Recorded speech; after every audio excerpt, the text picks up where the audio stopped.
Hello everyone, Bandai has definitely ramped up the difficulty of these point/drop farm events. This time it is much more difficult, especially as they seem to also be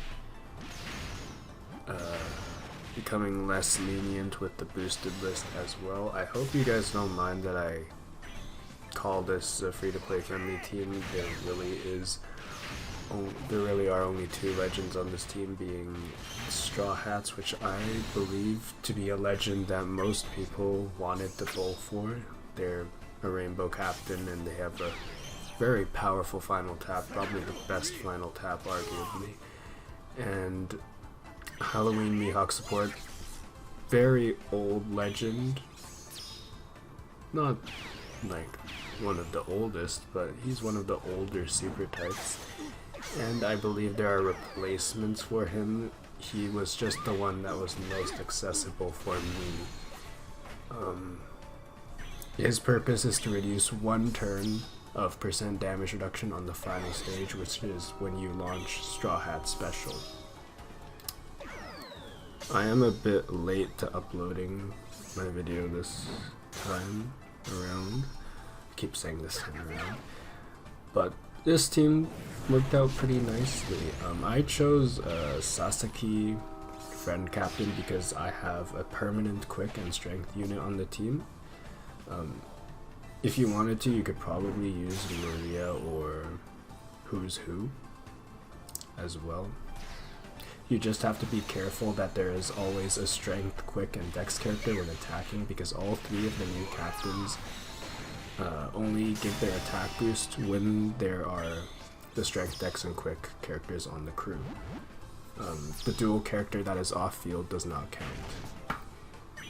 Now what is nice about Zoro's revive here is that it allows you to waste a turn of your base attack. And since all of Luffy's, Luffy crew's damage dealing buffs, they only apply if your crew has 1 or less beneficial effect, and since we wasted a turn on Zoro revive, the base attack boost is gone, which allows us to get all these damage boosting buffs. Crocodile, also being a striker, allows Magellan and Hannibal to reduce the attack down on the previous stage with their captain swap. You also want to use Sasaki before Crocodile if you are using Sasaki friend captain, because Crocodile's attack boost only applies. On average, this team should be providing an additional 6 drops. 2 of the units on the team have a 50% chance of granting an additional drop. This second team was actually the first team that I created.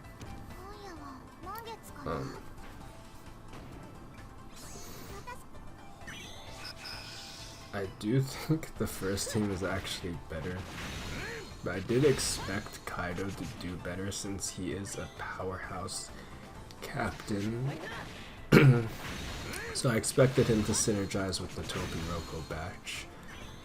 But it doesn't his special has too much his kit in general has too much overlap with them. And Wano orbs aren't particularly good, especially when you're using carrot swap. The thing about the final boss is that what Drake does depends on the color of your captain when you enter his stage. And since carrot's captain swap lasts more than 1 turn, it lasts 3 turns, and since it is carried over into the final stage, Drake will do things based on having a quick captain, not a strength captain that Kaido is. The previous team had Drake on the strength/dex variation, where he gets a randomized type. This team will show what happens when you enter with a quick captain.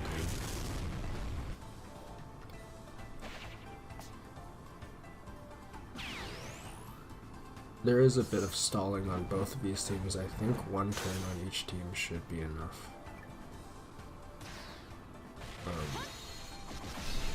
Whoever was on Moria removed the spear. I think it's Kuma. And Page 1 on Kaido reduced 2 turns of attack down. Komurasaki reduced the other 2 turns. And the support on her, you can use either Treasure Mapper, Recruit, Cat Viper, or Dogstorm. They both function similarly. I don't actually know if the defensive buff on stage 3 is random or not. If it is the same each time, then you will know which of the 2 to choose. Since Komurasaki will be tapping the perfect, and the paralysis is avoided using Black Maria's special, no, not special, captain ability.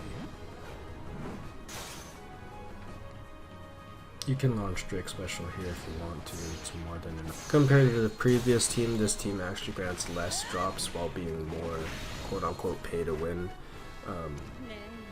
Kaido and Drake have a 50% chance of granting a drop, so I gave them a 0.5.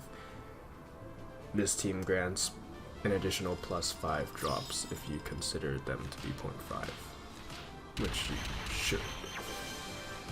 I'll now talk about Drake and the new Topi Ropo badge. I think Drake being a resistance reducer, along with whoever else. There was one legend I think that had resistance reduction in their superclass ability. I'm not sure how I feel about resistance reduction. It's definitely a good source of damage boost, but they will definitely have to, I don't know if they have to counter it down the line, but as of now, it is still quite rare. I find the direction that they are going with the new units interesting because for the longest time we've had monocolor teams, which is just one color. You build a team around one color and that one color is doing the damage. You see this with super types. Super classes kind of strayed away from that by having teams more reliant on classes, though we don't really see them because Kizunas are really the only place where you want to deal a lot of damage, and you only need one color for each Kizuna variation. So super classes aren't too useful unless you already have a super type. I feel like all 3 of the new legends were pushed in a direction where they want more colors on each team, especially considering the fact that their super tandems don't boost their own color. So for example, if you have like Sasaki, who is Dex, he will not boost Dex character's attack with his own super tandem. He will instead boost the other 2 I'll just call them primary colors, Strength, Dex, and Quick.